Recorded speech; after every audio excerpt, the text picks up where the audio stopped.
How can you look at a painting or sculpture and know that it was made during the period that we call the Baroque? How do you recognize the Baroque style? Let's start by looking at this very important sculpture by Bernini of the biblical story of David who defeats the giant Goliath. I'm standing in front of this sculpture and I want to duck. This man is about to launch a rock. He's giving this every ounce of energy he's got. Look at his eyebrows, the way they're knit together. Look at the way that he's biting his lips. The artist is observing the human body, understands all of the naturalistic lessons that had been gained during the Renaissance, but is putting them towards an intense emotionalism. This is a position of the body that could only be like this for a split second. The body itself has broken with the stability that had been so characteristic of the Renaissance. Bernini's body is wound up and is about to release its energy. He's like a spring that's taut. And you're right, his body could never hold this position for more than a moment. We see a diagonal. And it's not just straight diagonals. These are interrelated arcing diagonals. And so there is this tremendous energy that's not only the result of the representation of his body, but it's the very forms and lines that the artist is creating in stone. And that's part of the way that the figure involves us. It moves into our space. With Michelangelo's David, we maintain a polite distance. Its ideal beauty is there for us to contemplate.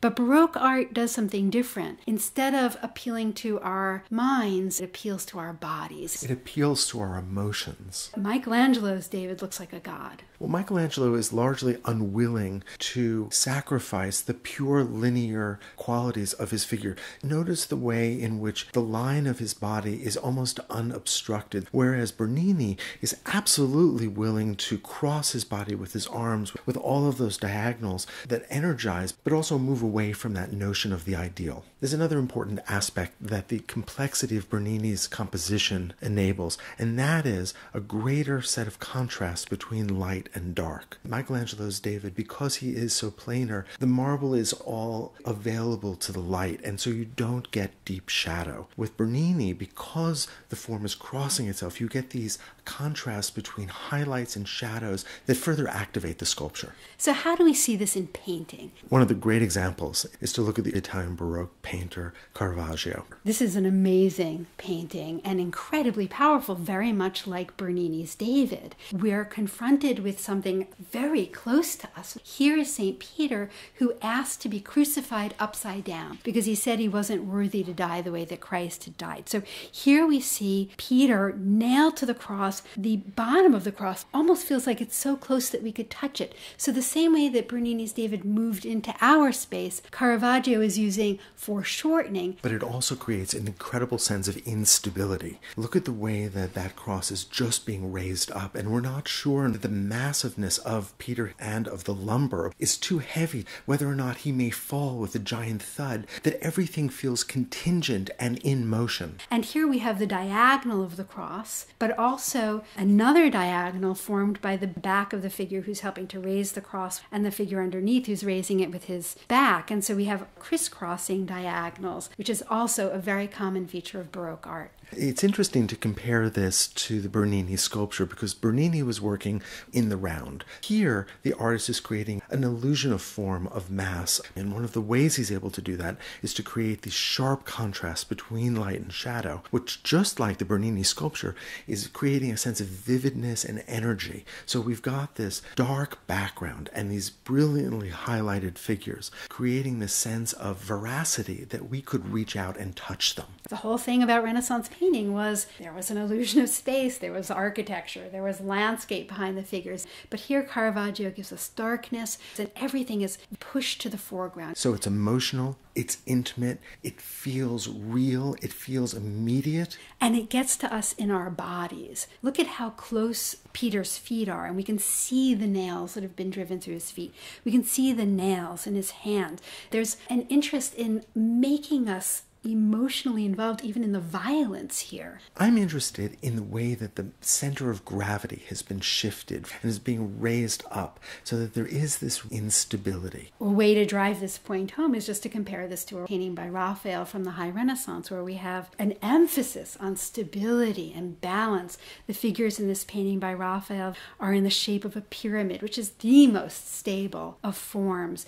There's a clear light on the figures. They're situated within this three-dimensional space. We can move from foreground to middle ground to deep background. And Raphael is enjoying the opportunity to give us as much information as he can, not only about the three figures in the foreground, but about the natural world beyond them, whereas Caravaggio is being much more careful about what we're going to focus on. Look at that beautiful face of the Madonna. She's not a particular person. She is the divine mother of God. But Peter is an actual individual that we're seeing. This is a particular man at a particular point in his life. And there's dirt and clothes that are disheveled. And this is much more of the real world than we ever see in the High Renaissance. So all of the art that we've looked at has been Italian. Can we see these same characteristics in art that's being produced north of the Alps? We can certainly see it in the art of Rubens. If we looked at Rubens' raising of the cross, we would see a diagonal. We would see dramatic contrasts of light and dark. What if we were looking at artists who lived in a Protestant context? A lot of the characteristics we've been describing, these are characteristics that we associate with Catholic Baroque art that sought to energize believers.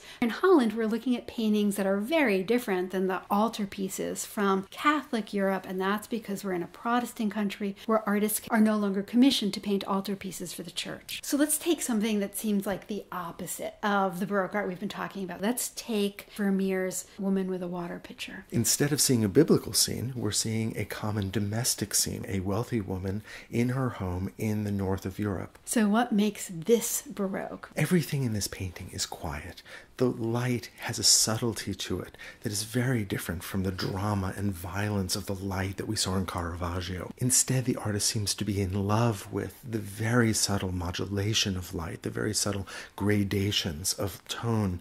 Look especially at the way that the light filters through her headdress. Or under her right arm as she opens that window. We see a woman surrounded by rectilinear forms. The rectangle of the window, of the map on the upper right, the rectangle of the table to the lower right. She inhabits that space between, but she's moving and resisting the stability and geometry that is set up by the environment around her. She's picking up or putting down the picture, opening the window, this caught moment in between. And even the light has a sense of being in between, of the light coming in from the outside, of the light in the interior.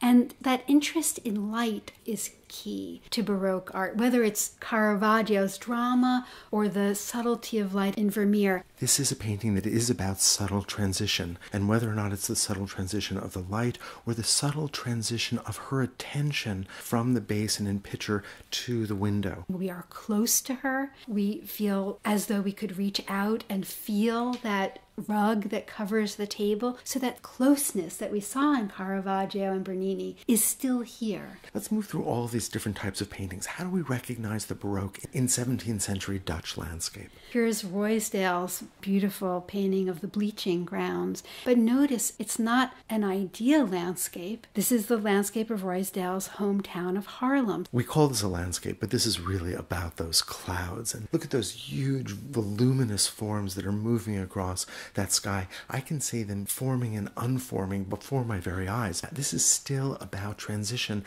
And look at the way that those clouds cast shadows that create these alternating fields across the land below. So Baroque art is about time. It's about effects of light, whether that's dramatic or more subtle. It's about involving the viewer, of moving into our space, of breaking down the barrier between us and the work of art.